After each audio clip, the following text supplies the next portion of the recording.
2, c'est mieux. Une deuxième paire pour 1 franc de plus. 1 franc de plus pour changer. Oui, 2 paires, parce que c'est utile et pour le plaisir de changer. Parce que j'aime bien changer. Ça va pas, non? Des lunettes. 2 pour Lolo. 2, c'est très tendance. Une deuxième paire pour 1 franc de plus. Pour que maman me Pour fiche la tout achat paix. d'une paire de lunettes, plus 1 franc, vous pouvez bénéficier d'une deuxième lunette avec des verres à votre vue. Tchim, tchim. Tchim, tchim. Cette deuxième paire de lunettes coûte 1 franc de plus. Pour 1 franc de plus. Oh yeah. Il est fou, Afflelou, il est fou.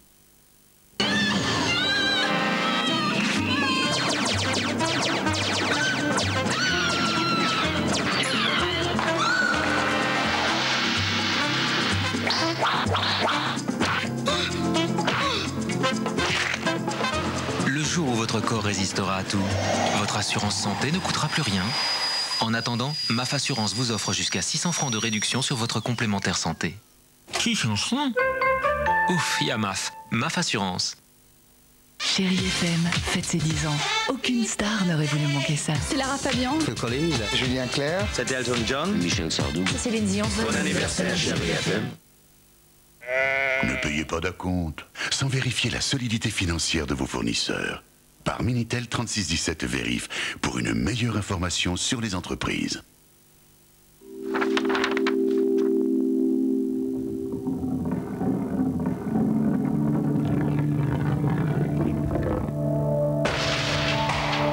Près de 7 millions de Français sont touchés par la migraine.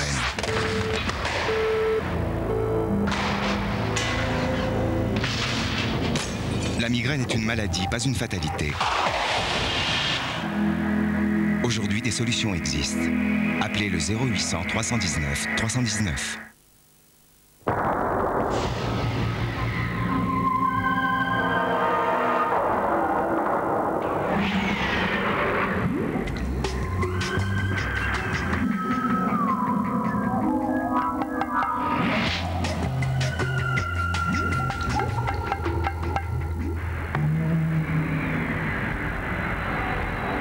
Et si le vrai luxe, c'était l'espace?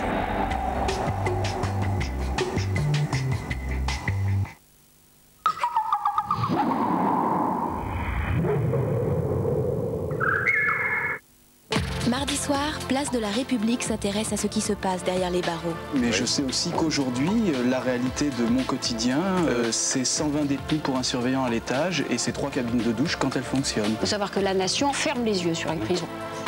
À quoi sert la prison? Sert-elle à punir, à rééduquer, à réinsérer, à protéger la société? Autour de reportages, ex-détenus, surveillants et familles posent leurs questions à Elisabeth Guigou, invitée de Gilles Schneider et Yamina Benguigui, mardi soir sur France 2. Mesdames, Mesdemoiselles, Messieurs, chers amis, bonsoir. Dans quelques instants, nous allons suivre ensemble l'une des plus belles œuvres lyriques de notre siècle. Il s'agit de Péléas et Mélisande, qui est signé Claude Debussy pour la musique et Maurice Maeterlinck pour le livret.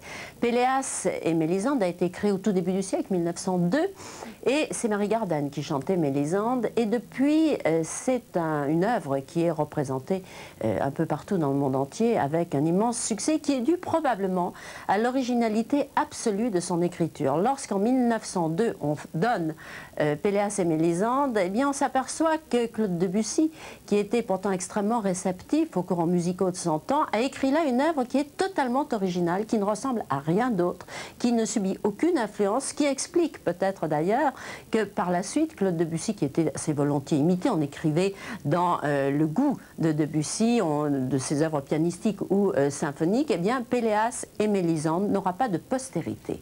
Et si on regarde d'un peu plus près cette œuvre, on s'aperçoit que le livret est, si j'ose dire, assez fadasse. Pardon pour les ombres de Maurice Maeterlinck, mais c'est vrai que les personnages, Péléas, Mélisande, Golo, sont assez flous, n'aboutissent pas vraiment, on n'a pas une idée très précise, si vous voulez, de leur personnalité, ni même d'où ils viennent. Il est probable que c'est Mélisande qui est, elle, la plus floue. On ne sait pas effectivement d'où elle vient, ce qui elle est exactement. Et tout ce que Maurice Maeterlinck n'a pas fait dire dans ses textes à ses héros, eh bien, Claude Debussy le leur fait dire en musique. C'est une partition absolument somptueuse. Je vous recommande plus particulièrement la scène d'amour, le duo d'amour entre Péléas et Mélisande, et qui est aussi une scène de rupture où la musique de Claude Debussy atteint véritablement des sommets. Alors, l'histoire Je ne vais pas vous la raconter, vous allez la découvrir ou la redécouvrir dans quelques instants. Grosso modo, si vous voulez, c'est un peu l'Othello français et plus policé que le héros de Shakespeare. C'est en fait un drame de la jalousie. C'est Golo qui va rencontrer Mélisande, qui est magnifique, il va en tomber éperdument amoureux, il va vouloir l'épouser, demandera l'autorisation à Arkel, son grand-père. Il a un demi-frère, un frère qui est Péléas, et petit à petit, on va voir au cours de la progression de l'histoire naître entre Péléas et Mélisande un sentiment qui, au début d'un sentiment d'amitié, va devenir un sentiment amoureux. Donc, évidemment, Golo va mourir de jalousie et va finir par assassiner son frère. Quant à Mélisande, qui est enceinte de Golo, eh bien, elle mourra, on ne sait pas trop de quoi, d'ailleurs, peut-être de chagrin d'avoir perdu Péléas. En tout cas, je vous le disais, c'est une œuvre absolument musicalement somptueuse, que vous allez suivre dans une belle distribution, puisque c'est William Desley qui va chanter Péléas, c'est François Leroux, un ami de musique Zucker, qui sera Golo, et Anne-Marie Verster qui sera Mélisande. C'est une mise en scène de Pierre Médecin, c'est à l'Opéra Comique, nous allons nous retrouver à l'Opéra Comique, où fut créé justement en 1902 ce même Péléas et Mélisande, et c'est le maestro Georges Prêtre qui dirige magnifiquement, bien sûr, ce que Claude Debussy appelait non pas un opéra, mais un drame lyrique.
De la révélation théâtrale. Le Molière est attribué quand même certaines personnes, des auteurs, des metteurs en scène, des comédiens, des comédiennes, des rires, des larmes, des frissons, des clameurs, des critiques, des ovations, des femmes, des hommes, des artisans, tous réunis dans le bonheur de célébrer la magie d'un art, le théâtre. Pour le meilleur comédien dans un second rôle. Et le Molière est attribué à...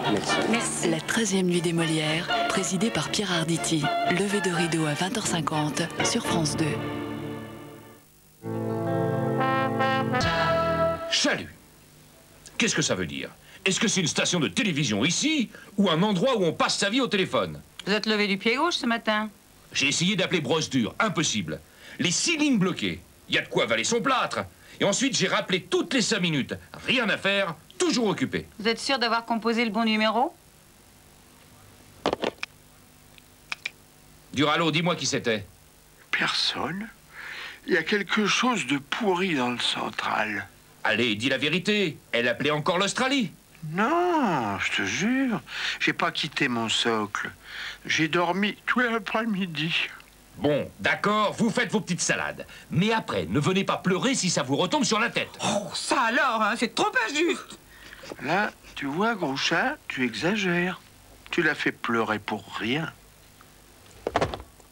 Aujourd'hui, mardi 22, c'est la Saint-Mode d'emploi. Bonne fête à tous les modes d'emploi. Avaler 2 comprimés dans un verre d'eau avant chaque repas et ne pas dépasser la dose prescrite. Ne pas dépasser la dose prescrite, vous comprenez? Vous savez ce que ça veut dire? Quand on travaille ensemble, il y a des limites à ne pas dépasser. On n'est pas des chiens. Parce que moi, j'en ai assez. Je me donne du mal, je fais de mon mieux. Et puis, j'ai jamais un mot gentil, jamais un compliment. J'en ai marre. Une page de publicité.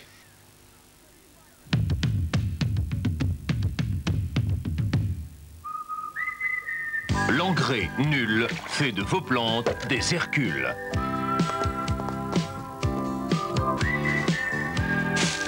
Un peu de patience, Pup-Pup! Je crois, ma chère Lola, que vous allez maintenant nous proposer un reportage sur l'éducation des aiguilles à tricoter. Une maille à l'endroit, une maille à l'envers, ça va être passionnant. Il n'y a plus de reportage, ça a été supprimé. Ah bon? Mais pourquoi? J'ai pas d'explication à vous donner, ça a été supprimé, un point, c'est tout. En raison de l'arrêt de travail d'une certaine catégorie de personnel, et en attendant qu'on retombe sur nos pattes, voici un interlude sur les machines à laver.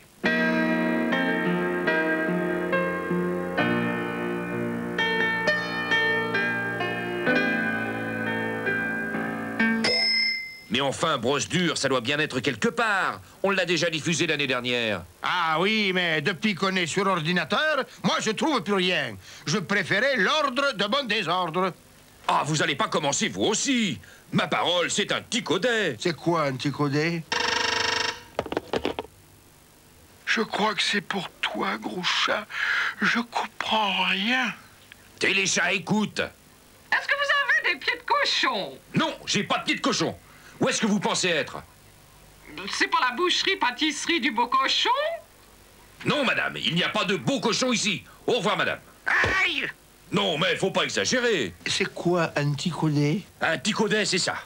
L'autre qui me fait une crise de nerfs sur antenne, le central téléphonique qui déraille, vous qui n'êtes pas fichu de retrouver une malheureuse bobine dans vos archives, et moi qui ai une rage dedans. Oh là là, ce que ça fait mal.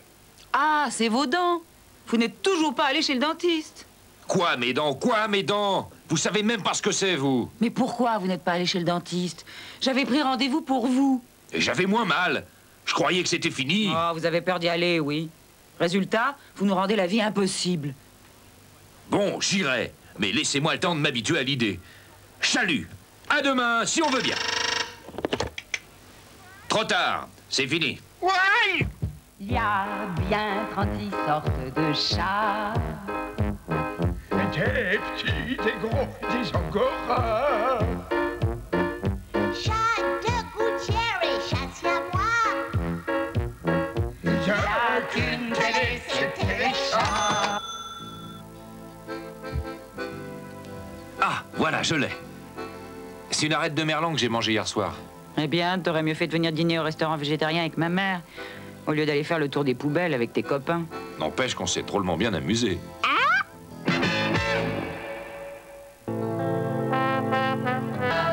Chalut! Je reviens du salon des inventeurs et je vous assure que j'en suis resté baba. Des nouveautés intéressantes. Plus qu'intéressantes. Formidables, dans le sens premier du terme, qui inspire la crainte. Ah bon? Dangereuse? Regardez ce reportage.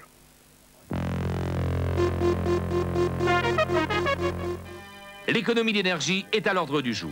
Le gaspillage doit cesser, mais il n'est pas question de renoncer au progrès. Alors, voici ce que les super cerveaux proposent. Dans le transistor, plus de piles, des bonbons à la menthe. Ça marche aussi bien. Sur l'électrophone, plus de disques, de la mortadelle. Le son est meilleur. Dans le mini-cassette, pas de cassette, des tablettes de chocolat.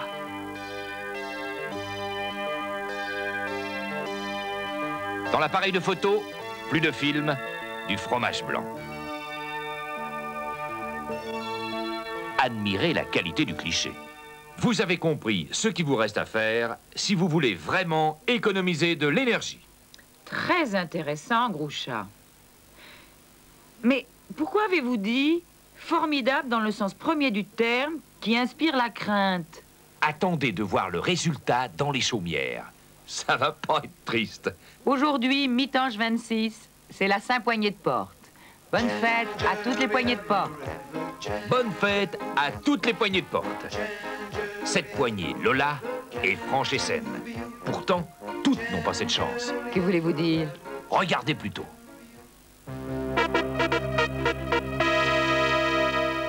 On a souvent dit qu'il fallait qu'une porte soit ouverte ou fermée. Comme c'est vrai, ça alors?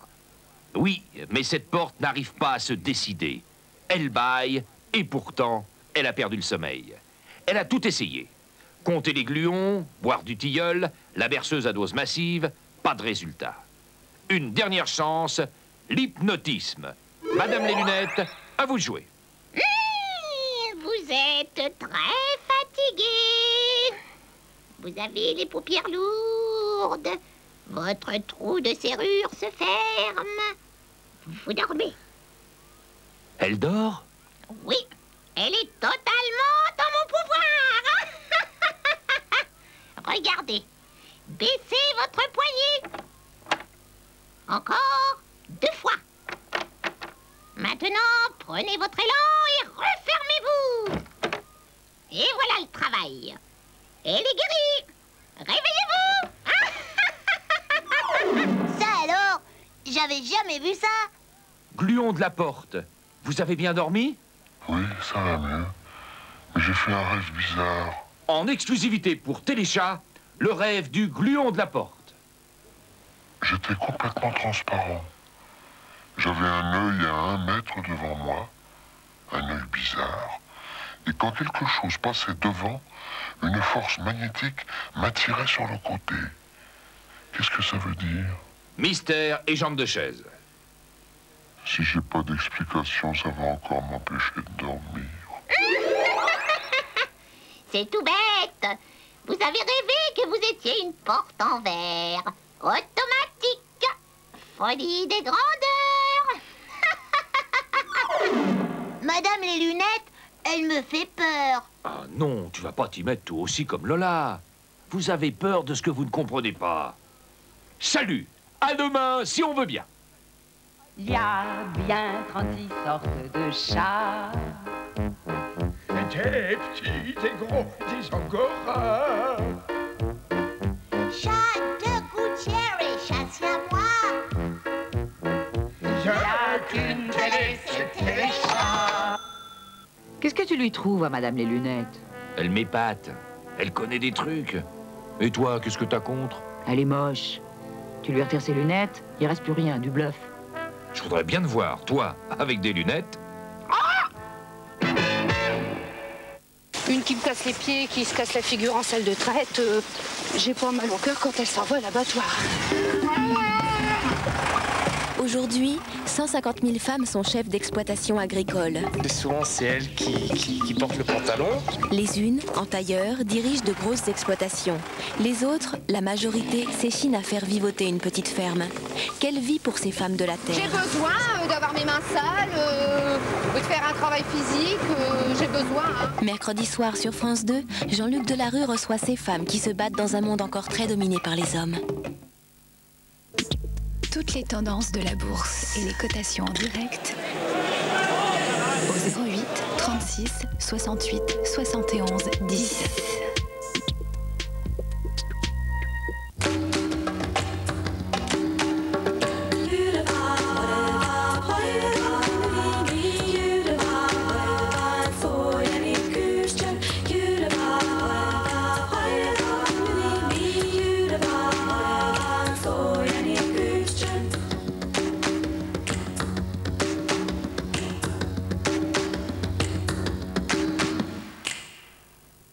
Merci beaucoup, merci à tous les deux. En effet, c'est Jean-Denis Bredin, l'avocat, l'historien, le professeur, l'académicien aussi qui est avec moi ce matin pour prendre ce petit déjeuner. Je dis tout de suite, c'est du café hein, pour vous.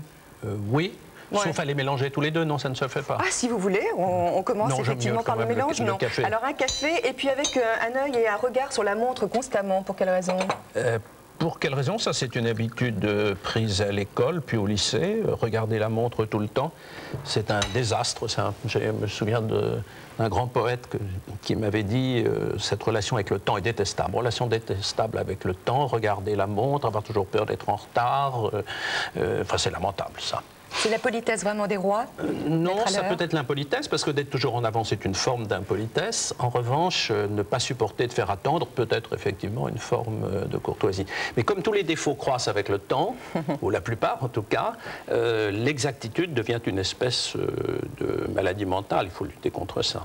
Alors, je vais être discourtoise ce matin en rappelant que vous allez avoir un bel anniversaire dans quelques jours, le 17 mai, on le dit, 70 ans. C'est là où on fait un bilan ou au contraire on continue et même on évite que ses amis vous souhaitent l'anniversaire? Personnellement, je déteste les anniversaires, les cérémonies, tout ce qui entoure ça, mais j'aime bien les anniversaires des autres. Ça ne me dérange pas. Les miens, je ne veux pas. Je veux pas. Cela dit, tous les changements de dizaines sont un peu difficiles. Symbolique. Sans exception. Je me souviens que nous étions une bande d'amis qui avons dans la revue La Nef, que dirigeait à l'époque la femme d'Edgar Faure, Lucie Faure, nous avons fait sur l'homme de 40 ans ou la femme de 40 ans une revue désastreuse en disant c'est fini, la vie est terminée, 40 ans, il n'y a plus rien à faire. Ensuite, j'ai pensé que 50 ça allait encore, puis que 60 ça allait encore. Enfin, quand même, le temps se rétrécit et chaque dizaine a une valeur symbolique, parce que finalement, on vieillit chaque jour. Famille bourgeoise. Et pas seulement une fois tous les 10 ans. Une famille bourgeoise, on le disait tout à l'heure, parisienne, et vous dites pudiquement, j'avais des parents compliqués.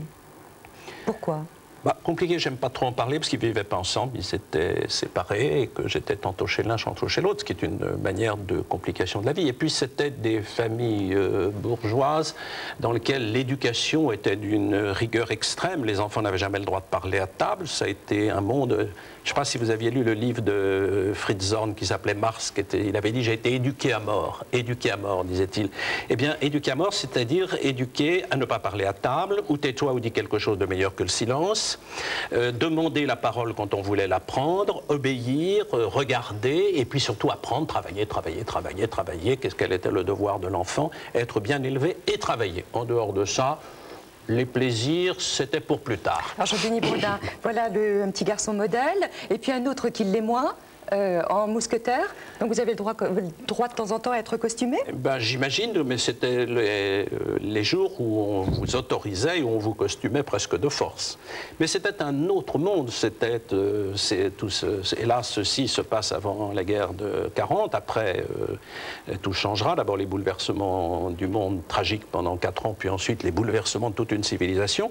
Mais à l'époque, l'enfant est prié de travailler, d'être bien élevé, quoi d'autre, et d'aimer bien ses parents, d'être gentil, ne jamais répliquer, ne jamais répondre et ne jamais les contrarier. Bon, enfin, c'était ça une très jolie éducation. Donc vous avez appris l'indignation et à vous rebeller plus tard. Un peu plus tard. Vous dites ne pas avoir connu votre dernier jour de l'enfance. Non, parce que je crois, je ne sais qui nous disait, nous sommes tous des enfants vieillis. Et je n'ai pas l'impression que, pour ce qui me concerne, mon enfance soit terminée. Je ne prétends pas être retombé en enfance. J'entends bien. Je ne dis pas tout à fait ça, encore que c'est peut-être vrai. Mais je veux dire que personne ne devient jamais tout à fait adulte. Et on retrouve des traces chez chacun d'entre nous, me semble-t-il, de l'enfant que l'on a été. Et des traces souvent très évidentes. Non, on reste un enfant simplement qui vieillit. Alors peut-être certains deviennent parfaitement adultes. Je ne sais plus qui disait, devenir adulte, c'est réduire toujours la part de comédie. Alors tant qu'il reste une part de comédie, peut-être est-on encore un enfant, je ne sais pas. Est-ce que vous vous grimez beaucoup? Non, je ne sais pas trop le faire. Je ne sais pas trop le faire. Mais je passe ma vie à me déguiser. Je veux dire, avocat, on est sous une robe, donc on est déguisé. Académicien, on est de temps en temps, pas très souvent, sous un costume, donc on est déguisé. Professeur, j'ai été professeur pendant longtemps. J'ai fait mes cours à la faculté de droit de Rennes, puis à la faculté de Lille, puis à Paris, en robe. Parce qu'à l'époque, les professeurs faisaient cours en robe. On n'imagine même plus ça. Donc j'ai passé ma vie à être déguisé. Irrémédiablement dispersé, je trouve que c'est vraiment la bonne définition aussi pour vous, le récit d'Agathe Lévita.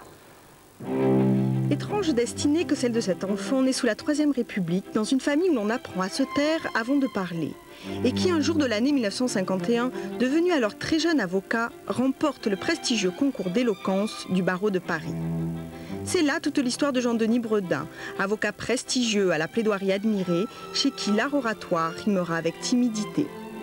On peut venir aussi au métier d'avocat pour vaincre une certaine difficulté de la prise de parole. Indépendant, libre. Dans la lignée d'Edgar Faure, qu'il fréquente de près, il accepte de prêter son talent d'orateur au monde politique. Vice-président du MRG de 1976 à 80, il se passionne pour les négociations du programme commun de la gauche. Si nous n'arrivons pas à 51 ou 52% des voix, je redoute que pour 5 ans encore, la droite gouverne la France. Mais la politique d'aujourd'hui fait trop de bruit pour lui. Jean-Denis Bredin met alors sa plume au service des grands hommes politiques du passé. Caillot, Seyès, Lazare, Necker. En toute discrétion, il devient écrivain. Mais sans le vouloir, se fait remarquer pour l'affaire Dreyfus. Sur les plateaux télé, s'il parle du capitaine, il parle aussi un peu de lui. Alors c'est un homme secret, discret, timide, extérieur à lui-même, qui maîtrisait toutes ses émotions. Jean-Denis Bredin ne peut plus se cacher. En 1989, sa timidité, sa modestie sont conviés à siéger à l'Académie française. Mon cher Jean-Denis, soyez le bienvenu parmi vos pairs et vos amis. Discours de lettré, en toute intimité, l'orateur a trouvé son bonheur dans l'immortalité.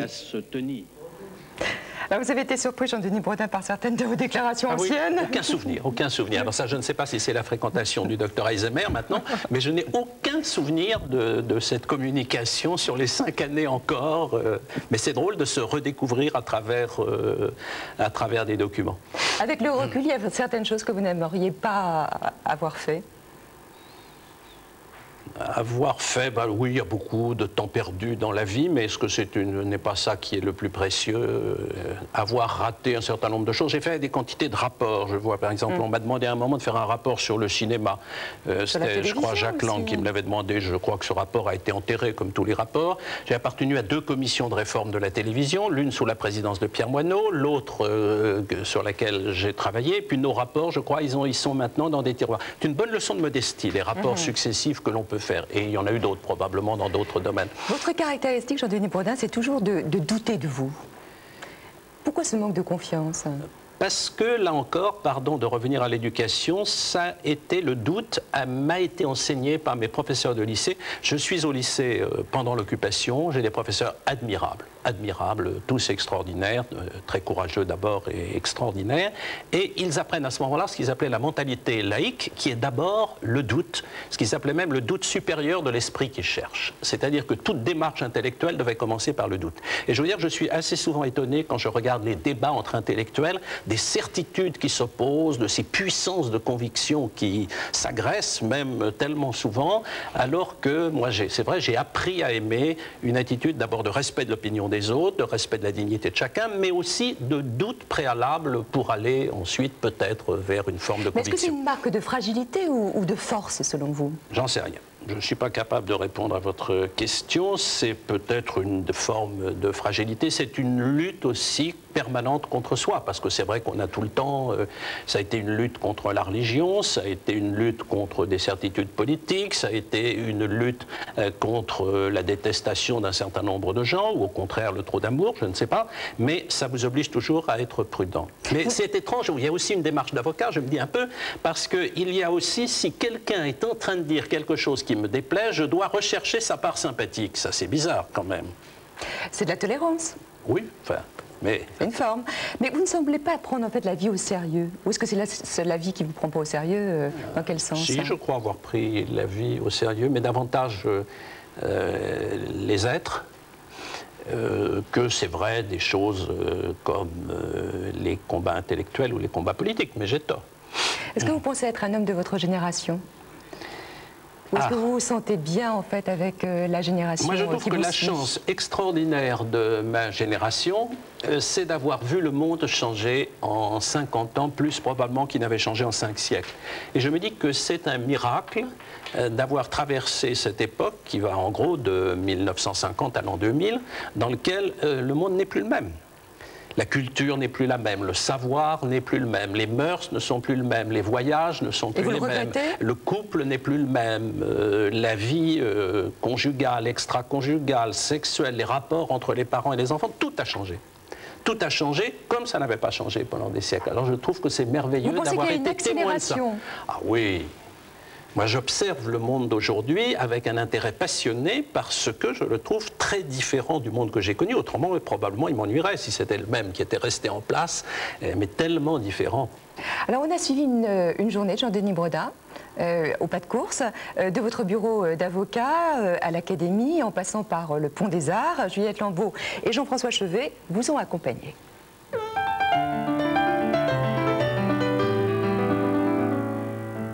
Nous sommes dans le bureau où je travaille. C'est ma seconde maison, oui, d'une certaine manière, puisque c'est mon bureau depuis un nombre très impressionnant d'années dont je n'ose pas parler, et 10 heures ou 15 heures par jour.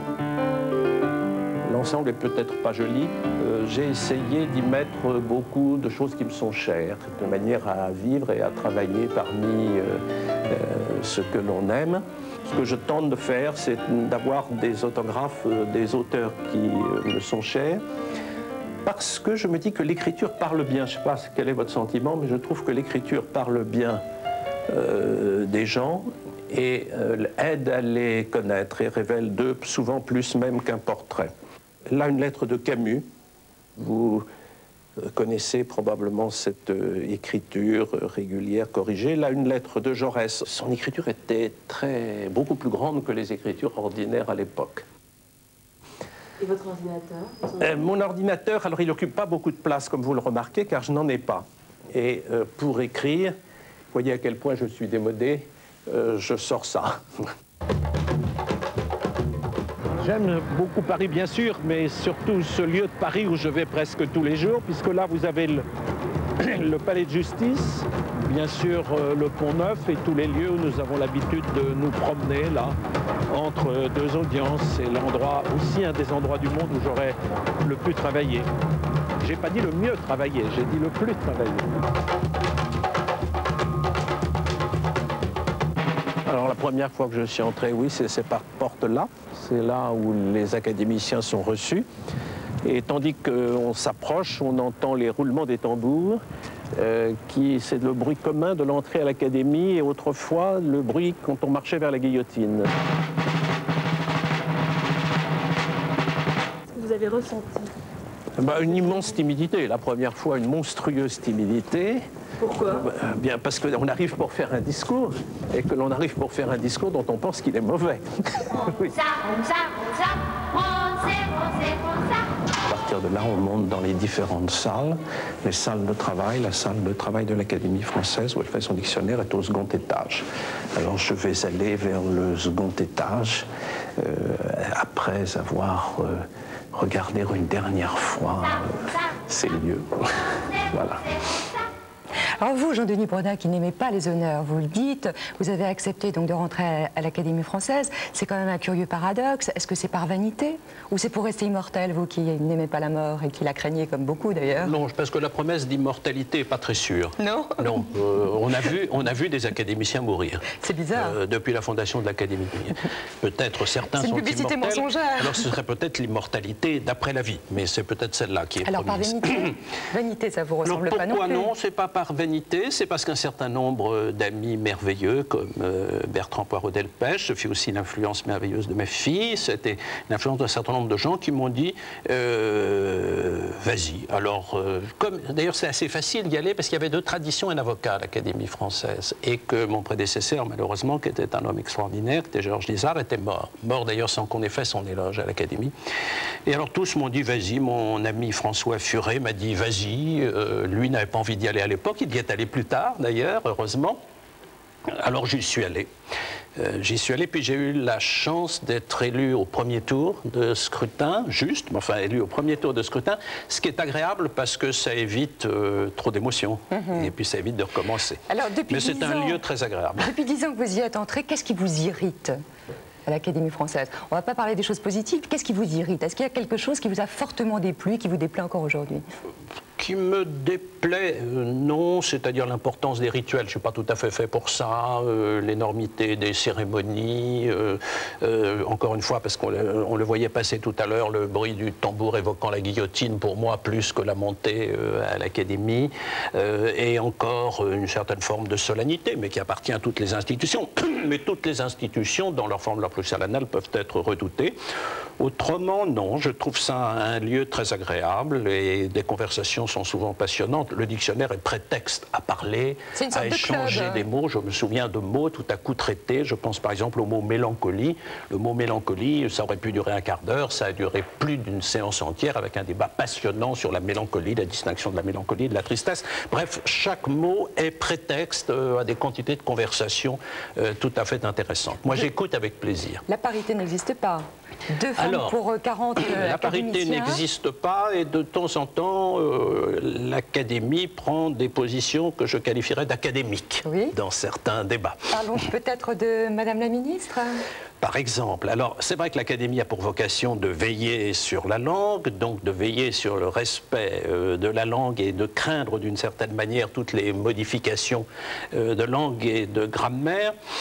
Parfois peut-être elle les craint trop, elle peut être à certains moments un peu frileuse, mais d'un autre côté je me dis aussi que c'est probablement des rôles séparés, le rôle des institutions qui défendent la langue et doivent d'une certaine manière être frileux, et puis le rôle de ceux qui au contraire tiennent à la faire évoluer. C'est votre cas ? Moi, j'aime mieux qu'elle évolue, mais je trouve alors qu'en revanche, l'Académie consacre trop de temps à la défense de la langue et pas assez de temps à la défense de la grammaire. Or, je pense que, je ne sais pas quel est votre avis, mais dans le parler d'aujourd'hui, la grammaire est beaucoup plus menacée que la langue. Que l'on mette des mots nouveaux dans une langue n'est pas dramatique. On a passé son temps à faire ça, et d'une édition à l'autre, il y a plus de 10 000 ou 15 000 mots nouveaux. Même des anglicismes, entre deux éditions du dictionnaire, on voit passer des quantités de milliers de mots nouveaux. Donc, même l'Académie tolère beaucoup de mots nouveaux. En revanche, elle ne s'occupe pas assez, je trouve, de la grammaire, et quand on voit peu à peu la grammaire se ramener à presque rien dans le parler courant, la disparition des négations, des interrogations, les coordinations de temps. Des coordinations de temps, ça me paraît un peu plus préoccupant. Enfin, c'est un lieu très agréable où on rencontre, moi je trouve, des gens très intelligents. Et plutôt bruyants. Alors nous nous sommes prêtés à un joyeux exercice. Nous avons interrogé au hasard dans la rue les passants sur l'Académie française. Accrochez-vous. Oui. Tout ça pour ça, tout ça pour ça, tout ça pour ça, tout ça pour qui? D'après vous, quelle est la date de création de l'Académie française? Vous me posez une colle. Depuis la Révolution française. 1870. 1700 et des poussières, non? Je dirais au 19e.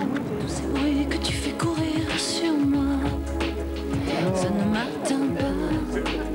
C'est mieux comme ça. Et un académicien, ça sert à quoi?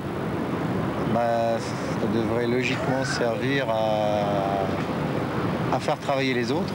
À purifier les idées. À créer des mots. À cristalliser les idées. Aider les gens dans leurs besoins quotidiens aussi. À solidifier les idées, à faire les analyses, les recherches. Je sais pas, ça fait une petite société de Sénex qui s'occupe de la langue française, qui essaie de la fermer un petit peu. Enfin, pour moi, ça fait pas quelque chose de très dynamique. Hein.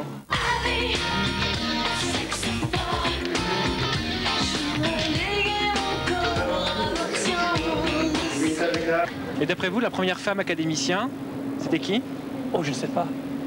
C'est peut-être c'est certainement un sorcière des années 10e siècle. Marie-Antoinette.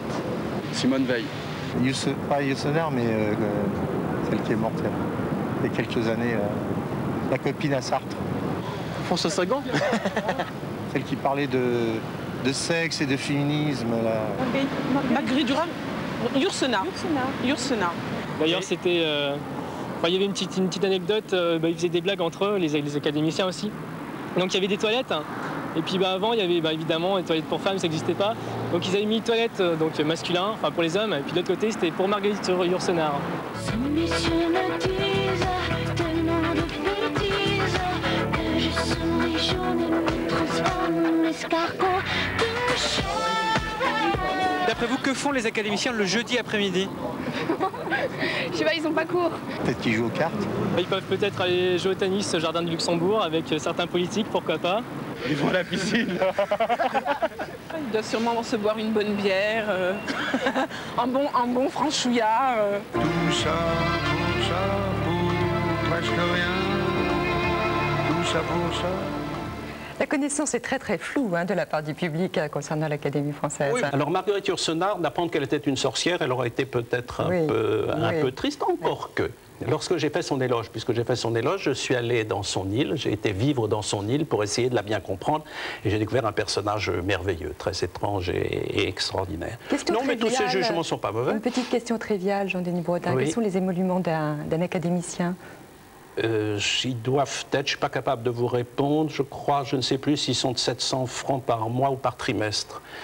C'est un émolument de principe, mais enfin qui existe. Mais vous savez, pour revenir une seconde à la langue, l'Académie a connu des querelles à mourir de rire, vues aujourd'hui.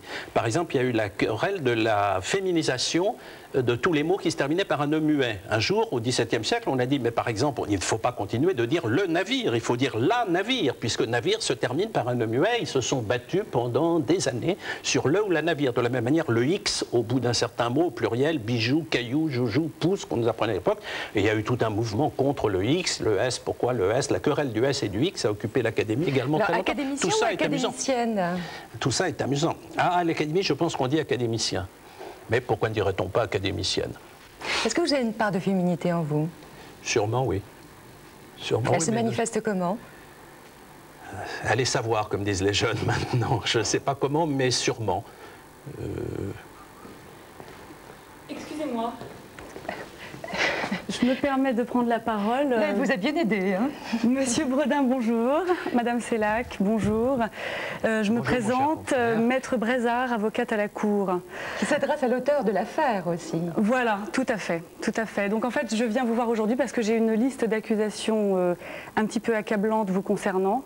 Et je crois qu'il est temps de les faire éclater au grand jour. Mais alors, mon cher confrère, vous êtes procureur, vous n'êtes pas avocat. Voilà, je suis procureur, tout à fait. Donc voilà, il faut que les gens sachent enfin tout ce qui se passe, c'est trop terrible. Tout d'abord, j'accuse Jean-Denis Bredin d'avoir écrit des livres d'histoire qui parlent